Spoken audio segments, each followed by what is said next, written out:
Okay, everybody, we had a great weekend. From an economic standpoint, our prices are coming down very substantially on groceries and things. They're already at a much lower level than they were with the last administration. And we worked on it this weekend, and you're going to see some of the items that were a little bit higher. They were lower than the last administration, but a little bit higher. We're going to have some little price reductions, and in some cases, some pretty good ones. They use the affordability word. The affordability is much, much better with this. And again, I go to Walmart and other companies, and in every case, it's about 25% that a meal, a Thanksgiving meal and surroundings are 25% lower than it was under the Biden administration. That's a big fact. And that comes from Walmart and others that do that. Okay. Any questions? Any update on Venezuela, Mr. President? On Venezuela update? No update on Venezuela. With the designation of that cartel associated with Maduro, does that mean that the U.S. government can target Maduro's assets or infrastructure inside Venezuela? It allows us to do that, but we haven't said we're going to do that. And we may be having some discussions with Maduro, and we'll see how that turns out. They would like to talk. Mr. President, Representative Mackey says he's concerned that the Epstein probe you are calling for could be a smokescreen to block the release of more files. Is that the case? Well, I don't want to talk about it because fake news like you're a terrible reporter, and fake news like they just keep bringing that up to deflect from the tremendous success of the Trump administration. So a guy like Massey, his poll numbers are showing he's at 6% approval rating right now. And we call him Rand Paul Jr. because he never votes for the Republican Party. So they're using Jeffrey Epstein as a deflection from the tremendous success that we're having as a party. Venezuela? You said they want to talk. You said Venezuela wants to talk. What does that mean? Venezuela would like to talk. And what does it mean? You tell me. I don't know. You want to talk to them? I talk to anybody. I talk to you, right? I talk to anybody. We'll see what happens. Her life could be at danger because of the rhetoric. Her life is in danger? Who's that? Marjorie Taylor Greene, she says. Marjorie Taylor Greene. I don't think her life is in danger. Frankly, I don't think anybody cares about her. Okay, what about you? Are you negotiating with lawmakers on health care ahead of a vote next month? We're negotiating with lawmakers, and I've had personal talks with some Democrats. I can't tell you who they are. I just don't want to do that. It's not fair to them about paying large amounts of dollars back to the people. This was my idea. It came up during that. Oftentimes in under times of stress, like the shutdown, you come up with great ideas that you wouldn't have thought of before. The insurance companies are making a fortune. Their stock is up over 1,000% over a short period of time. They are taking in hundreds of billions of dollars, and they're not really putting it back, certainly not like they should. So when I see this, and when I've seen this over the last pretty short period of time, I said, why do we just pay this money directly to the people of our country and let them buy their own health insurance? And I made that statement, and I made it a little bit cavalierly, but it sounded good. And everybody has picked it up, including Democrats. And I am talking to some Democrats right now about doing that. People love it. We're going to take the money. Well, if it gets approved, we're going to take the money. We're going to pay it back to the people of our country to go out and buy health insurance. Now, they can put it in a health account. We can do it a lot of different ways, but they buy their own health insurance. They can negotiate price, and it's going to be locked so they can't go out and buy a Cadillac. They can go out and buy health insurance. Mr.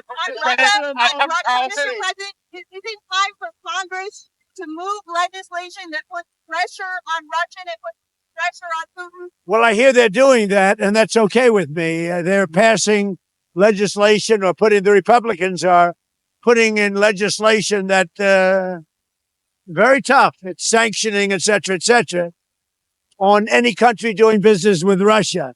They may add Iran to that, as you know. I suggested it. So any country that does business with Russia will be very severely sanctioned. We may add Iran to the formula, yo. Mr. President, Tucker Carlson recently had a friendly interview with anti-Semite Nick Fuentes. Tucker Carlson. What role do you think Tucker Carlson should play in the Republican Party and the conservative movement going forward? Well, I found him to be good. I mean, he said good things about me over the years. I think he's good. We've had some good interviews. I did an interview with him. We had 300 million hits. You know that. Look, I can't tell him. Will you let me finish my statement? You are the worst. You're with Bloomberg, right? You are the worst. I don't know why they even have you. We've had some great interviews with Tucker Carlson, but you can't tell him who to interview. I mean, if he wants to interview Nick Fuentes, I don't know much about him, but if he wants to do it, get the word out. Let him, people have to decide. Ultimately, people have to decide. The mayor of New York, I will say, would like to meet with us and we'll work something out. But he would like to come to Washington and meet, and we'll work something out. We want to see everything work out well for New York. You yourself had dinner with Nick Fuentes at Mar-a-Lago a few years ago. What role should he play in the conservative movement? Well, I didn't know he was coming, and he was with, as you know, somebody, Kanye. And Kanye asked if he could have dinner, and he brought Nick. I didn't know Nick at the time. And he did. He came along with a few other people. He brought a few people with him.